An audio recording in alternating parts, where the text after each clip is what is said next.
Hi, I'm Brad Bright. You know, the problem in America today is not that there's too much darkness. There's a lot of darkness. That's not the problem. The problem is there's not enough light. That's why we seek to show on our show how God is the issue in every issue, because here's the bottom line. We can trace all our human problems to a broken view of God.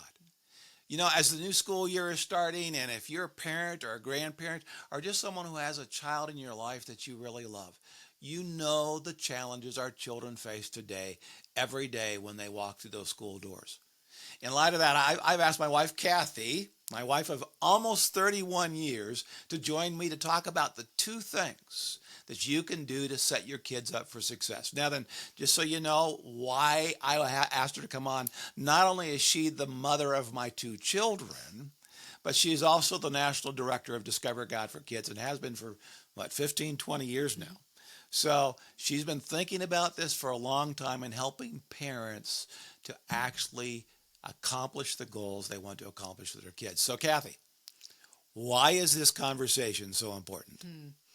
It's good to be with you all, and I want to begin by saying the reason this is most important. Research will tell you time and time again that by the time your child turns 14 years old, the foundation for every decision he or she makes for their entire life has been laid. That's why these early years are so important, and into middle school and high school as well, to continue to build on that foundation. And today, that foundation is being eroded every time your child walks out the door. And so we want to help you build that foundation that can withstand all the challenges that life brings. I remember when we brought our eldest son home from the hospital, and both of us kind of looked at each other and we went, oh my word, we are completely out of our league in how to raise this child in the way he should go for success. And we prayed every night that God would give us the wisdom that we needed to help raise him in the way that would help him thrive. And we did that then when our daughter was born, and we've also added our son-in-law into that mix. And I want you to know, folks, that our son is 28, our daughter is 26. We still pray for them every night, and we still feel totally inadequate. Totally inadequate. So if you feel that way, we're in this together. And we want to give you two things that you could do this fall, no matter how old your children are, that will really help build or rebuild that foundation. So let's start with number one. What's the first one? Okay, the first one is to help teach your children who God is and why it matters. Why is that the first? Because every decision they make in life will flow from their view of God, whether they don't believe that God exists at all, whether they believe that God is a force like in Star Wars, or whether they believe in the all-powerful, loving, perfect, holy God of the Bible. Every decision they make will flow out of how they view God. Yeah, let me interject here. If you want your children to behave as though God exists, you have to teach them that he does and who he is. If you don't teach them that, they're not going to behave like it. So that's why this is so critical. That's right. And every day when they go to school, especially if they go to a public school where now every element of God has been removed, they are learning that God is irrelevant to life. And so if they're learning every day in school that God is irrelevant in their life, then you are all the more critical to help them connect the dots and see why God actually is important in science. God actually is important in history and in English. That is up to you. And actually, let me clarify, our children went to public school. I homeschooled for a while, and they went to Christian school. And even in all of those, it was still our responsibility to teach our children who God is and connect the dots into why it matters. Yeah, even as a dad, you know, whether it's dinner table or family devotions or just chatting with our kids, it is my responsibility to help build that into their life, especially when they're teaching moments in their life. And you, as a parent, you know your kids have teaching moments. And to maximize those moments to help them understand why God is important to their life today, right now. And let me give you an example. When your child is learning math, learning addition, and they come home with their addition worksheet that they're going to do at home, and they see 1 + 1 = 2. Well, you think, well, that's just math. Oh, no. That's an incredible opportunity for them to see that God is a God of order and that he's always right. 1 + 1 always equals 1. That there Two. are... Okay, I didn't do great in math. But I'm so focused on you that I can't even add. No, but that 1 + 1 always equals 2. And you can help them just by a simple thing. Isn't that amazing what God did? God made 1 + 1 always equal 2. God is the same yesterday, today, and forever. And it's the same with science. Why is the scientific method even there? It's because followers of Jesus in the Middle Ages, there's not in the even the scientific revolution, although it's also true there, but starting in the Middle Ages, they believed, because of what the Bible taught, that God was a God of order. They thought if God is order, then nature will reflect that order. If nature will reflect that order, then we should be able to discover that order through observation, repetition, and the application of mathematics, which is all about order. So they don't teach your kids that in school. But that is the basis of the scientific method. Without the Christian worldview, the scientific method would not exist. It is so true. And so that those of you who've never done this don't get overwhelmed. You don't have to know the answer to every question. You don't have to be all brilliant with how do you connect the dots. You can just start one step at a time. And we have a suggestion for you. Something that we did every day with our kids is we helped highlight an attribute of God in their lives through every day as we opened the Word of God and as we looked at science. So, for instance, looking at God is love. You want your children to know that God is love, that He loves them no matter what. And that's absolutely critical. It is critical. It's critical for them to be able to stand strong if they get bullied at school. To know that, you know what, those people might be mean to me, but God loves me, who I am. He created me to be this person that I am, and He loves me passionately. And let me interject here too. As a dad, let me talk to you dads real quick for a moment. How your children view you is going to shape how your children view God. So it's important that you engage on this level, to tell your kids you love them every day, to give them hugs. You know, one of the things, my dad traveled 80% of the time, so he wasn't there most of the time. But you know what he did? He sent me postcards from all over the world. Every one of them is signed, Love Daddy. To this day, I probably have 1,000 postcards from my dad sitting in a box, all signed Love Daddy. Any one of them you can kind of dismiss, but 1,000 of those, you know what that does in a child's heart. So start thinking how you as a dad can help your children feel that you love them. And you know what? I have to share one thing about how Brad did that for our children.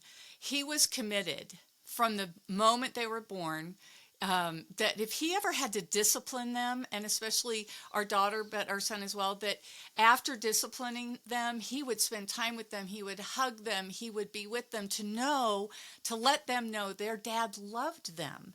And the fact that they had to be disciplined did not in any way take away from the fact that their dad loved them. Can you imagine the powerful message that sent to our son and our daughter about the love of God, even when sometimes God has to discipline us? Another attribute that you might think, oh my gosh, I could never teach my children this, is God's holiness. Well, one of the things that we've done with Discover God for Kids is take an attribute and boil it down to its essence that a child needs to know. So do you know what that is with God's holiness? It's that God is perfectly perfect in every way, that He is perfect and clean.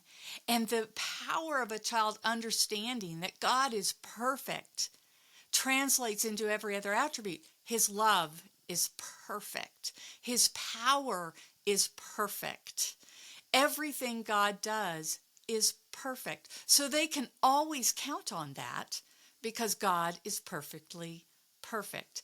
You can do this with your children by just spending a few nights a week talking through an attribute of God, asking questions, weaving the character of God into it. And we have a book. I'll show it to you right now. We will actually have it up on the screen at the end too, Because God is Awesome. This is a great resource for you as a parent or a grandparent. We have a lot of grandparents who have this at their home and go through it with their children, with their grandchildren when they're over. It is 3 lessons on each of the 13 attributes that we highlight, and ask questions. It gives a verse and then gives you great discussion questions to begin asking kids, what difference does it make that God is holy, that he's perfect and perfect, that God loves them, that God is all powerful. And so we encourage you to do that. If you have another resource, that's great too, but this will be a great help for you. And let me say, because God is awesome, it talks about whatever attribute that is, God's love, God's holiness. It talks about how that makes a difference in the life of your child. And then it talks about how your child then can give that away to the people, the other children around them. So it doesn't just stay here. Your child becomes a conduit for God's love. So it does all 3 of those with each of God's characteristics, each of his attributes. And let me say here, moms, dads, it is not the church's responsibility to teach your children who God is. I hope your church does, but that's not their responsibility. It's yours. We want to help equip you to do that. So I'm not just going to say it's your responsibility, but we want to help you do that through the book, Because God is Awesome. And we're going to do another podcast in the future talking about how you can do that in devotions, how to make you look smart with your kids, but also begin to build some of these things into their lives. Now then, let me also say too, we do a weekly newsletter, and in that newsletter, Kathy's going to put table talk questions for you that you can use with your kids each day. So I suggest you go to brightmedia.org and sign up for the newsletter as well. Well, Kath, we've talked about the first most important thing. What is the second most important thing we need to be doing with our kids? This may surprise you, and it's super easy to do, but sometimes challenging because of schedules. And that is having dinner as a family at least 3, preferably 5 times a week. And when I say dinner, typically that's when we get together as a family around the table, but not all families can do that. So actually research has shown it doesn't have to be dinner, but that the critical component is that families are sitting around the table together, eating and talking. And I was thinking I could give you some research to verify this so you'd know that I'm not pulling it out of the air. But I Googled it, and there are like tons of research documents that have been done about it. So if you want to verify that this is accurate, you go Google benefits of family dinners, and you'll have a whole list of things that tell you that families eating together help the set a child up for success almost more than anything else. Yeah, it doesn't have to be dinner. It could be breakfast. Yeah. I mean, it could be any meal, but the point is 3 to 5 times a week. Yeah. They found that at least 3, if you eat less than 3, then the benefits diminish greatly. But what are some of the benefits? They have found statistically, folks, they have found that when families eat together 3 to 5 times a week, that those children are dramatically more likely to be successful academically, to not get involved with smoking, drugs, to not get involved in premarital sex, and to be set up for success relationally and in their career in the future. It's dramatic, the difference when children eat with their parents 3 to 5 times a week. So it seems like a no-brainer. Why wouldn't you want to do that, right? But the problem we often find is that families say they don't have time. As a matter of fact, I was speaking at a conference I shared this as one of the action points that families could do. And afterward, a woman came up to me and she said, "That's so wonderful that you can do that, but we just can't do that. My kids are involved in so many athletic events, and my husband works late, and we just simply can't find time to eat together 3 to 5 times a week. I don't know how you do it." And as our conversation what's the word? As it Progressed, unfolded. progressed, whatever it is, as we continued, I asked her a few questions. And in the end, I said, "Look, the challenge is we all have choices as parents. You are choosing this schedule over having dinner with your kids. You now know the benefits of having dinner together as a family. You know them. And now the choice is yours. If you have to take some things out of the schedule to enable you to eat together, you can do it, but it is your choice." And she walked away discouraged because she wasn't willing to make that choice to have family dinners together. So I know it's hard. And it was hard for us. It was. But for us, it was a non-negotiable. I remember some friends asking us one time, how do you do that? How do you have dinners together, 6 out of 7 nights a week? And I said, well, simply because it's a non-negotiable.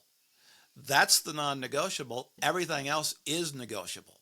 And frankly, folks, it's the only way you're going to even have 3 dinners together a week, much less 4 or 5, is if it's a non-negotiable. If it's not non-negotiable in this day and age, it's going to get pushed to the side. That is how we did it, is because it was not an option not to. So yes, and every family arrives at it differently. For us, we realized our children, if they were involved in more than one extracurricular activity at a time, then the schedule of trying to navigate all those things made it virtually impossible. So we just told our children, you can be involved in one activity at a time. And so it forced them to choose, which is not a bad thing. And we were all in for the thing that they chose. And then we would have to move dinner around sometimes. If Noelle's ballet lessons were from 5 to 6:30, then we knew we were going to eat at a later dinner. If tennis practice for our son went until 5 or 6, again, we would eat later. But we would juggle our dinner, because for us dinner was easier, around that schedule. But we made sure that we did it 3 to 5 times a week. Now, you can do it at breakfast. I know single parents, they have a challenge trying to navigate how to do it, and they've become very creative in how they do it. But single parents can do it. And sometimes it's picking up fast food and going to a park and eating it in between events. That's okay.